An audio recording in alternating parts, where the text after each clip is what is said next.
जय हिंद मेरे प्यारे साथियों, आप सभी का स्वागत है बीजे ऑनलाइन क्लासेस में। जैसा कि आपको विदित है, यानी कि कुछ समय पहले आपके कक्षा 11 की ज्योग्राफी भारत भौतिक पर्यावरण चल रहा था, तो इसका थर्ड चैप्टर है आपका यानी कि अफवाह तंत्र ड्रेनेज। ठीक है गाइज, तो देखते हैं यानी कि अब आगे देखते हैं इसकी क्लास। ठीक है, तो ड्रेनेज यानी कि उससे पहले आपको सिंधु नदी तंत्र, भारत गंगा नदी तंत्र के बारे में बता दिया गया है। ठीक है गाइज, तो इसमें देखते हैं। देखिए कुछ फिगर्स दी गई हैं, तो इस फिगर्स में जो है यानी कि माउंटेन्स दिखाया गया है और वॉल्केनो यानी कि ज्वालामुखी, और आपके ये रिफ्ट वैली में बहती हुई नदियां हैं। ठीक है, गर्त से समुद्रों में कहाँ गिरती है, कहाँ से नदियां निकलती हैं। ठीक है, कौन कौन सी नदियां आपस में कहाँ जाके मिलती हैं, तो देखते हैं गाइज, आगे चलते हैं। तो सभी ध्यान से पढ़ेंगे और ध्यान से देखेंगे। IAS PCS ऑल कंपटीशन के लिए 6 से लेकर इंटर तक का कोर्स जो होता है बेसमेंट होता है। आप कहीं भी चले जाएं तैयारी करने के लिए। ठीक है गाइज, पढ़ना आपको ही पड़ेगा, तो इसलिए देखते हैं, फिर आगे चलते हैं। और वोल्केनो के बारे में बीच बीच में आता रहेगा, आपको डिस्क्रिप्शन मिलता रहेगा। ठीक है गाइज, तो आगे चलते हैं।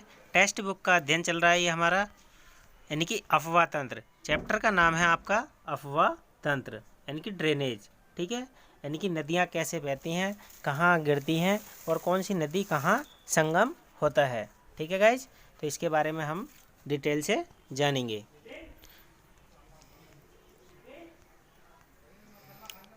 तो देखिए गाइज, ब्रह्मपुत्र नदी तंत्र यानी कि आज जो हम जानेंगे ब्रह्मपुत्र नदी तंत्र के बारे में डिटेल से जानेंगे। ठीक है, तो ये आपके टेक्स्ट बुक की रीडिंग है। ठीक है, विश्व की सबसे बड़ी नदियों में से एक ब्रह्मपुत्र का उद्गम कैलाश पर्वत श्रेणी में, यानी कि देखिए क्वेश्चन आता है गाइज, विश्व की सबसे बड़ी नदियों में से एक नदी का नाम बताइए, तो वो नदी है आपकी ब्रह्मपुत्र नदी। ठीक है गाइज, और इसका उद्गम कहाँ से होता है, तो कैलाश पर्वत श्रेणी से, यानी कि किस श्रेणी से निकलती है, तो कैलाश पर्वत श्रेणी से। मानसरोवर झील के निकट है, और ये कहाँ है, मानसरोवर झील के निकट है। चेमांगुंडा यानी कि हिमनद में है। ठीक है गाइज, चेमांगुडुंगा यानी कि चेमांगुडुंगा हिमनद का नाम है, जहाँ से ये यानी कि ब्रह्मपुत्र नदी का उद्गम होता है। ठीक है गाइज, तो क्वेश्चन यहाँ से कई सारे क्वेश्चन पुटअप हो जाएंगे। किस पर्वत श्रेणी से निकलती है, किस झील के निकट है, तो मानसरोवर झील के निकट जो है चेमांगुडुंगा हिमनद, यानी कि हिमनद मतलब पर्वत का जो 12 महीने बर्फ़ जमी रहती है, वहाँ से ये नदी निकलती है। ठीक है गाइज, आगे देखते हैं।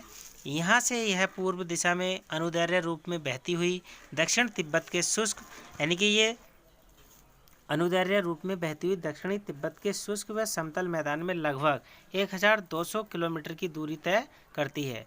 अब देखिए तिब्बत से ये बहती हुई कितनी दूरी तय करती है, 1200 किलोमीटर की दूरी तय करती हुई, जहाँ इसे सांगपो।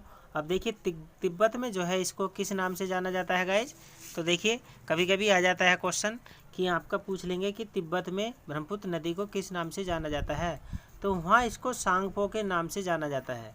ठीक है, सांगपो, जिसका अर्थ है शोधक। और सांगपो क्वेश्चन आ जाता है गाइज, सांगपो का अर्थ क्या है, तो सांगपो का अर्थ क्या है, शोधक। शोधक का मतलब होता है किसी भी चीज़ को अच्छा बनाना और अच्छा उसको करना है, शोधक करना है। ठीक है गाइज, तिब्बत के सांगपो इसके दाहिने तट पर एक प्रमुख सहायक नदी है। मध्य हिमालय में नमचा बरवा यानी कि 7755 मीटर के निकट एक गहरे महाखंड का निर्माण करती है। ठीक है गाइज, तो आगे देखते हैं। यह एक प्रक्षुब्ध व तेज बहाव वाली नदी के रूप में बाहर निकलती है। हिमालय के गिरिपथ में यह सिंगसंग दिसंग के नाम से निकलती है। अब देखिए हिमालय में जो है गिरिपथ, यानी कि गिरिपथ मतलब हिमालय के जो पहाड़ी पर्वत हैं, तो वहाँ से देखिए सिंगसंग या दिसंग के नाम से निकलती है। तो जब वहाँ से नदी का उद्गम होता है तो सिसंग या दिसंग के नाम से निकलती है। अरुणाचल प्रदेश में सादिया कस्बे के पश्चिम में यह नदी भारत में प्रवेश करती है। अब देखिए क्वेश्चन आता है गाइज, जो हमारी ब्रह्मपुत्र नदी है भारत में कहाँ से प्रवेश करती है। बहुत इंपॉर्टेंट क्वेश्चन है, IAS PCS ऑल कंपटीशन, ठीक है, ऑल एग्ज़ाम के लिए, ऑल GK एग्ज़ाम के लिए। यानी कि ब्रह्मपुत्र नदी भारत में कहाँ से प्रवेश करती है। तो ब्रह्मपुत्र नदी भारत में अरुणाचल प्रदेश में सादिया कस्बे के पश्चिम में यह नदी, यानी कि अरुणाचल प्रदेश में एक सादिया कस्बा है, तो वहाँ से भारत में प्रवेश करती है। दक्षिण पश्चिम दिशा में बहते हुए इसके बाएं तट पर इसकी प्रमुख सहायक नदियाँ दिबांग। अब देखिए ब्रह्मपुत्र नदी की सहायक नदियों के नाम देखिए, तो ब्रह्मपुत्र की सहायक नदियाँ हैं दिबांग, सिकांग, दिबांग, लोहित मिलती हैं। यानी कि ये 3 नदियाँ इससे मिलती हैं। ठीक है गाइस, जब भारत में प्रवेश करती है तो दिबांग, सिकांग, लोहित, ये 3 नदियाँ भारत में आके मिल जाती हैं, संगम हो जाता है। और इसके बाद यह नदी ब्रह्मपुत्र के नाम से जानी जाती है। अब देखिए गाइस, ब्रह्मपुत्र नदी जो है भारत में जब प्रवेश करती है तो ये ब्रह्मपुत्र के नाम से जानी जाती है। और उससे पहले इसमें 3 नदियाँ मिलती हैं, दिबांग, सिकांग और लोहित मिलती हैं। ठीक है गाइस, उससे पहले इसका नाम आपने देखा होगा, जब हिमनद से निकलती है तो दिसांग और सिक्यांग। ठीक है गाइस, तो देखिए भारत में एंट्री करने के बाद जो है इसको ब्रह्मपुत्र के नाम से जाना जाता है। असम घाटी में अपनी 750 किलोमीटर की यात्रा में ब्रह्मपुत्र में असंख्य सहायक नदियां आकर मिलती हैं। अब असम घाटी में जो है 750 दूरी तय करने पर ही इसमें बहुत सारी नदियां मिलती हैं। ठीक है गाइज, इसके बाएं तट की प्रमुख सहायक नदियां बूढ़ी, यानी कि बूढ़ी दिहिंग, धनसरी दक्षिण है, जबकि दाएं तट पर मिलने वाली महत्वपूर्ण सहायक नदियों में सुबनसिरी, कामेग, मानस व संकोश है। सुबनसिरी जिसका उद्गम तिब्बत में है,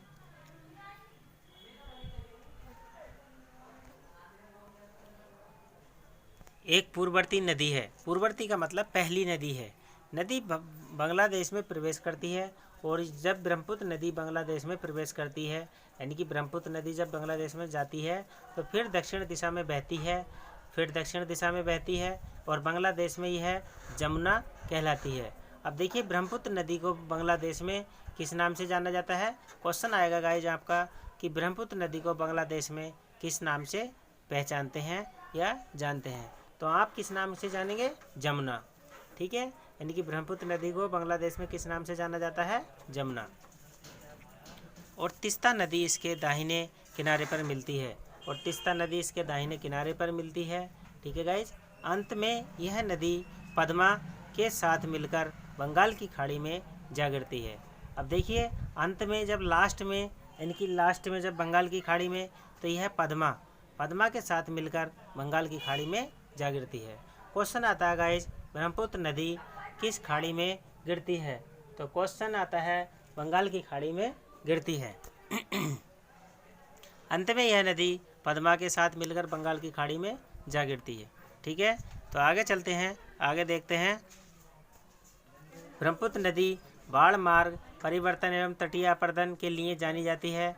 ऐसा इसलिए है क्योंकि इसकी अधिकतर सहायक नदियाँ बड़ी हैं और इसके जलग्रहण क्षेत्र में भारी वर्षा के कारण इनमें अत्यधिक अवसाद बहकर आ जाता है। ठीक है गाइज, अवसाद का मतलब है कूड़ा करकट आकर बह जाता है। ठीक है, प्रायद्वीपीय अफवाह तंत्र किसे कहते हैं, तो देखिए प्रायद्वीपीय अफवाह तंत्र हिमालयी अफवाह तंत्र से पुराना ही है। यह तथ्य नदियों की पूर्णावस्था और नदी घाटियों के चौड़ा व उथला होने से प्रमाणित होता है। पश्चिमी तट के समीप स्थित पश्चिमी घाट बंगाल की खाड़ी में गिरने वाली प्रायद्वीपीय नदियों और अरब सागर में गिरने वाली छोटी नदियों के बीच जल विभाजक का कार्य करता है। ठीक है गाइज, आगे देखते हैं। नर्मदा और तापी को छोड़कर अधिकतर प्रायद्वीपीय नदियाँ पश्चिम से पूर्व की ओर बहती हैं। प्रायद्वीप के उत्तरी भाग में निकलने वाली चंबल, सिंध, बेतवा, केन व सोन नदियाँ गंगा नदी तंत्र का अंग हैं। ये भी गंगा नदी तंत्र का अंग है। प्रायद्वीप के अन्य प्रमुख नदी तंत्र महानदी, गोदावरी, प्रायद्वीप के जो अन्य प्रमुख नदी तंत्र हैं महानदी, गोदावरी, कृष्णा और कावेरी। ठीक है गाइज, तो प्रायद्वीपीय नदियों की विशेषता है कि ये एक सुनिश्चित मार्ग पर चलती हैं, विसर्ग नहीं बनाती हैं और ये बारहमासी नहीं है। और ये नदियाँ जो हैं प्रायद्वीपीय नदियाँ बारहमासी नहीं है, यानी कि इनमें बारहमासी जल नहीं बहता है। यद्यपि भ्रंश घाटियों में बहने वाली नर्मदा और तापी इसका अपवाद हैं। ठीक है गाइज, यानी कि भ्रंश घाटियों में जो दो नदियाँ बहती हैं वो नर्मदा और ताप्ती हैं। ठीक है, आगे देखते हैं प्रायद्वीपीय अफवाह तंत्र का उद्विकास। तो प्रायद्वीपीय अफवाह तंत्र का उद्विकास अति प्राचीन काल की तीन प्रमुख भूगर्भिक घटनाओं में के आज के प्रायद्वीपीय भारत के अफवाह तंत्र को स्वरूप प्रदान किया है। नंबर 1, आरंभिक टर्शियर काल के दौरान प्रायद्वीप के पश्चिमी पार्श्व का अवतलन या धसाव, जिससे यह समुद्र से तल से नीचे चला गया। ठीक है गाइज, इसने मूल जल संभर के दोनों ओर नदी की सामान्यतः सम्मित योजना में गड़बड़ी हो गई। हिमालय में होने वाले प्रोत्साहन के कारण प्रायद्वीपीय खंड के उत्तरी भाग का अवतलन हुआ है। परिणाम स्वरूप भ्रंश द्रोणियों का निर्माण हुआ। नर्मदा और तापी इन्हीं भ्रंश घाटियों में बह रही हैं और अपरद पदार्थ से मूल दरारों को भर रही हैं। इसलिए इन नदियों में जलोढ़ व डेल्टा निक्षेप की कमी पाई जाती है। नंबर 3, इस काल में प्रायद्वीपीय खंड उत्तरी पश्चिमी दिशा से दक्षिणी पूर्वी दिशा में झुक गया है। परिणाम स्वरूप इसका अफवाह बंगाल की खाड़ी की ओर उन्मुख हो गया है। ठीक है गाइस, आगे देखते हैं प्रायद्वीपीय नदी तंत्र। तो देखिए प्रायद्वीपीय नदी तंत्र।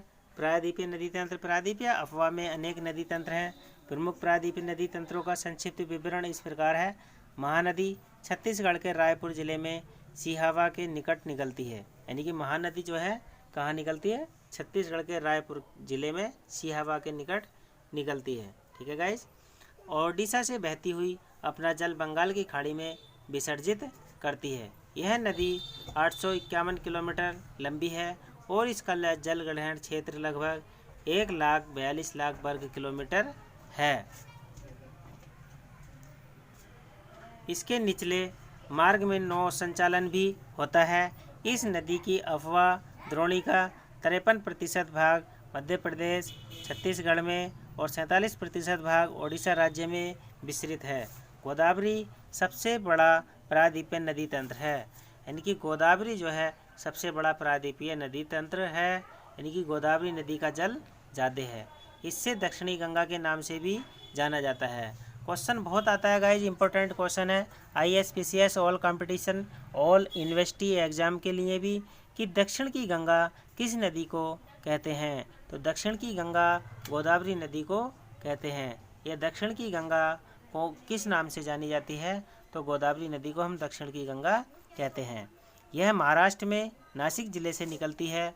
अब गोदावरी नदी जो है वो कहाँ से निकलती है क्वेश्चन आता है, तो गोदावरी नदी महाराष्ट्र में नासिक जिले से निकलती है। ठीक है गाइज, बंगाल की खाड़ी में जल विसर्जित करती है और बंगाल की खाड़ी में जल विसर्जित करती है यानी कि अपना जल गिरा देती है।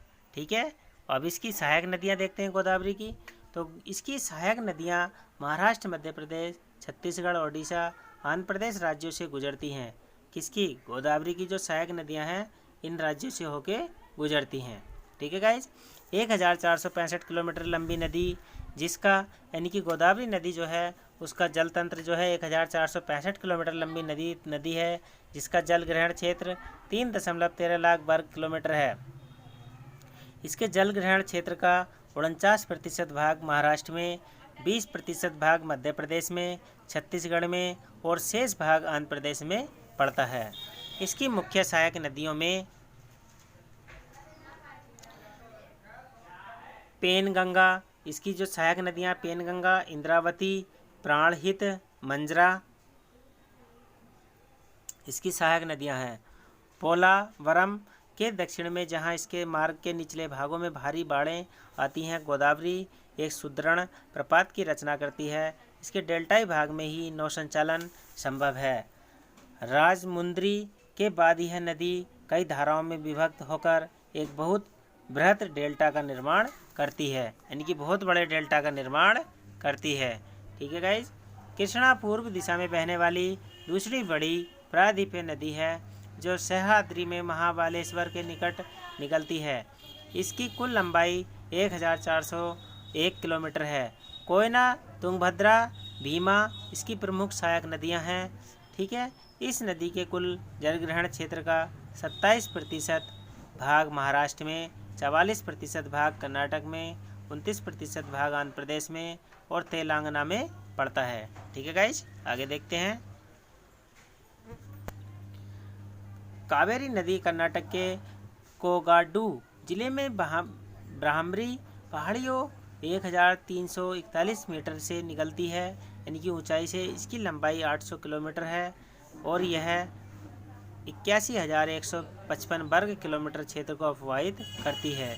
प्रायद्वीप की अन्य नदियों की अपेक्षा कम उतार चढ़ाव के साथ यह नदी लगभग सारा साल बहती है। और ये नदी, कावेरी नदी जो है कर्नाटक के, यानी कि ये साल भर नदी बहती है, क्योंकि इसके ऊपरी जल ग्रहण क्षेत्र में दक्षिणी पश्चिमी मानसून गर्मी और निम्न क्षेत्रों में उत्तरी पूर्वी मानसून सर्दी से वर्षा होती है। ठीक है गाइज, इसलिए ये 12मासी नदी है। इसी नदी के द्रोणी का 3% भाग केरल में, 41% भाग कर्नाटक में, 56% भाग तमिलनाडु में पड़ता है। इसकी महत्वपूर्ण सहायक नदियाँ काबिनी, भवानी और अमरावती हैं। ठीक है गाइज, आगे देखते हैं। नर्मदा नदी अमरकंटक पठार के पश्चिमी पार्श्व से लगभग 1057 मीटर की ऊंचाई से निकलती है, यानी कि नर्मदा नदी अमरकंटक पठार के पश्चिमी पार्श्व से नर्मदा नदी कहाँ से निकलती है? अमरकंटक पठार के। ठीक है, अमरकंटक पठार से निकलती है। दक्षिणी में सतपुड़ा, उत्तर में विंध्याचल श्रेणियों के मध्य यह भ्रंश घाटी बहती हुई नर्मदा नदी जो है भ्रंश घाटी से बहती हुई संगमरमर की चट्टानों में खूबसूरत महाखंड और जबलपुर के निकट धुआंधार जलप्रपात बनाती है। ठीक है गाइज, नर्मदा नदी यानी कि जलप्रपात बनाती है, संगमरमर की चट्टानों से निकलते हुए महाखंड और जबलपुर के निकट धुआंधार जलप्रपात बनाती है।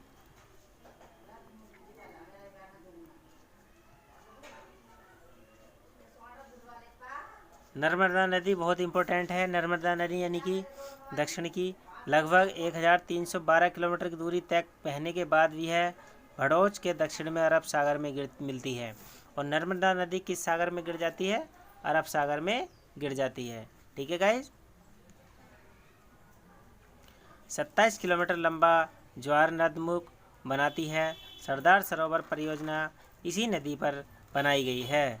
और जो सरदार सरोवर परियोजना है वो भारत के, यानी कि नर्मदा नदी पर बनाई गई है। ठीक है गाइज, सरदार सरोवर परियोजना बहुत ही इम्पोर्टेंट है जो आपके नर्मदा नदी पर बनाई गई है। नर्मदा नदी के संरक्षण के लिए प्रारंभ की गई योजना नमामि देवी नर्मदे एक यात्रा के विषय में जानकारी एकत्रित करें और आपस में चर्चा करें, यानी कि इसके विषय में चर्चा करनी है आपको और इसके विषय में जानना है। ठीक है गाइज, आगे देखते हैं। अफवाह तंत्र। ड्रेनेज। तापी पश्चिमी दिशा में बहने वाली एक अन्य महत्वपूर्ण नदी है। यह मध्य प्रदेश में बैतूल जिले में मुलताई से निकलती है। यह 724 किलोमीटर लंबी नदी और लगभग 65,145 वर्ग किलोमीटर क्षेत्र को अववाहित करती है।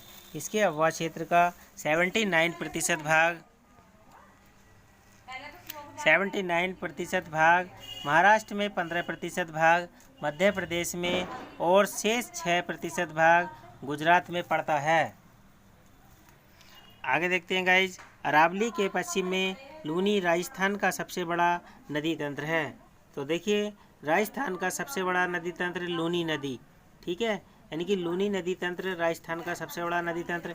यह पुष्कर के समीप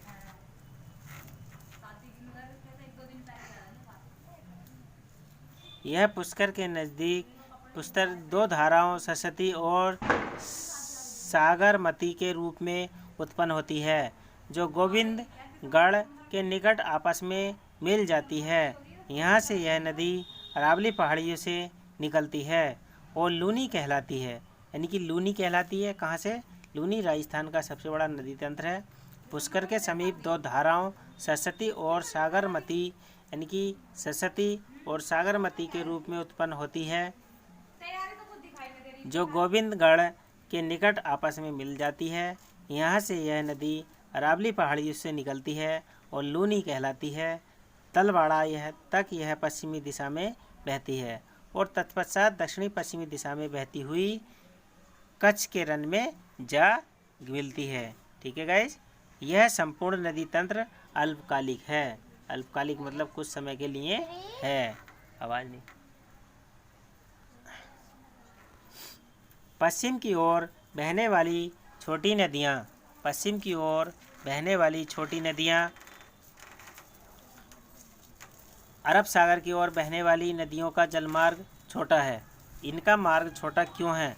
गुजरात की छोटी नदियों को ढूंढें। सेतुरुनी जी एक ऐसी नदी है, यानी कि ये नदी एक ऐसी नदी है जो अमरावली ज़िले में डलकहावा से निकलती है। डलकहावा से निकलती है।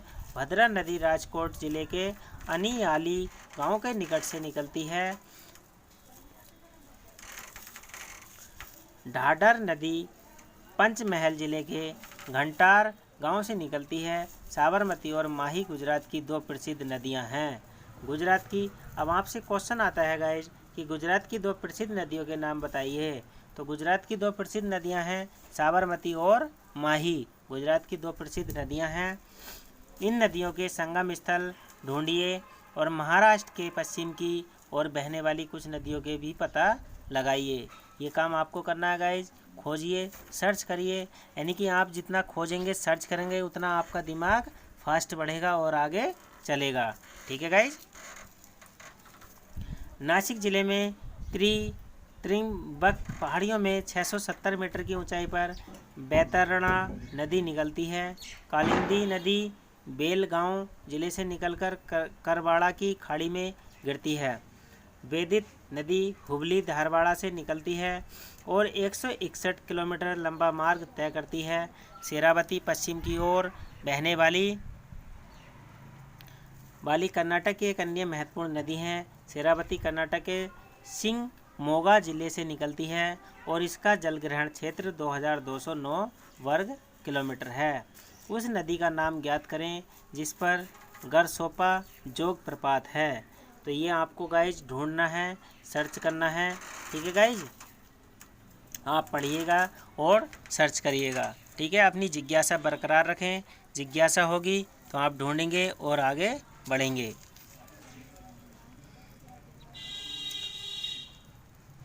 गोवा में दो महत्वपूर्ण नदियाँ। अब गोवा की दो महत्वपूर्ण नदियाँ देखते हैं कौन कौन सी हैं जिनका यहाँ उल्लेख किया जा सकता है। एक का नाम मांडवी, यानी कि गोवा की जो प्रसिद्ध नदी है, एक का नाम है मांडवी और दूसरी जुआरी, यानी कि एक नदी का नाम मांडवी है और दूसरी का जुआरी। ये गोवा की प्रसिद्ध नदियां हैं। आप इन्हें मानचित्र पर रेखांकित कर सकते हैं। केरल की तट रेखा छोटी है, यानी कि जो तट मीन्स होता है किनारा, तो जो केरल की समुद्र तट की रेखा है वो छोटी है। केरल की सबसे बड़ी नदी भरतपुछा अन्नामलाई पहाड़ियों से निकलती है। इसे प्योनांगनी के नाम से भी जाना जाता है। यह लगभग 5397 वर्ग किलोमीटर क्षेत्र को अफवाहित करती है। ठीक है गाइज, इसकी जलग्रहण क्षेत्र की तुलना कर्नाटक के शेरावती नदी के जलग्रहण क्षेत्र से कीजिए। ठीक है। पेरियारी केरल की दूसरी सबसे बड़ी नदी है। इसका जलग्रहण क्षेत्र लगभग 5243 वर्ग किलोमीटर है में फैला हुआ है। आप देख सकते हैं कि यह स्थूपूजा और पेरियारी नदियों की जलग्रहण क्षेत्र में बहुत अंतर है।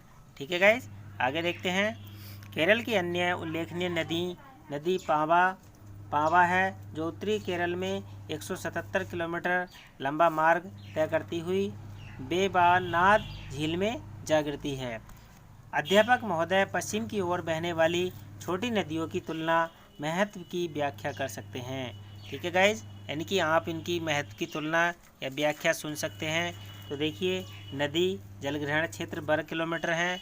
तो देखते हैं गाइज, साबरमती नदी का जो क्षेत्र है इतने वर्ग किलोमीटर है 21,674, और माही नदी का है 34,842 किलोमीटर, ढाढर का है 2,770 किलोमीटर, कालिंदी का है 5,169 वर्ग किलोमीटर। ठीक है, ये सब का वर्ग किलोमीटर है। शरावती का है 2,029 वर्ग किलोमीटर। ठीक है, भरतपूछा का है 5,397 वर्ग किलोमीटर। ठीक है, आगे देखते हैं गाइज।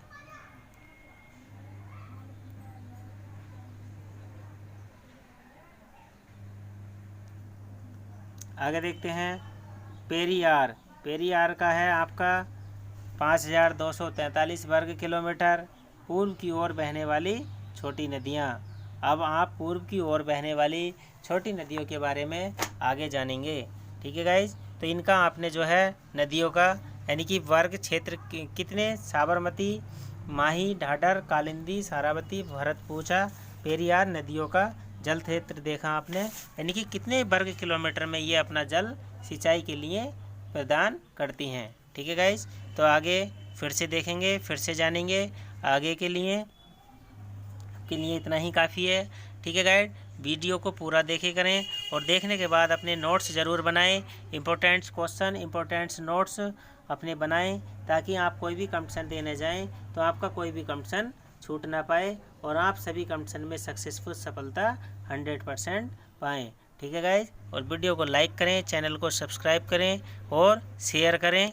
ठीक है, और बेल आइकन ऑल प्रेस करें ताकि मेरी वीडियो के नोटिफिकेशन आपको तुरंत मिल जाएं। ठीक है गाइज, आगे आने वाले समय में मैं एक वीडियो आपको पेश करूंगा एक माँ के ऊपर, एक महिला के ऊपर जो जूझ रही है अपनी ज़िंदगी से, और अपनी यानी कि उसको जो है कागजों में जो है उसको मरा हुआ दिखा दिया गया है, और जबकि वो महिला जीवित है। ठीक है गाइज, तो कुछ ही दिनों में वो आपको मिल जाएगी। ठीक है, तो जय हिंद, जय भारत।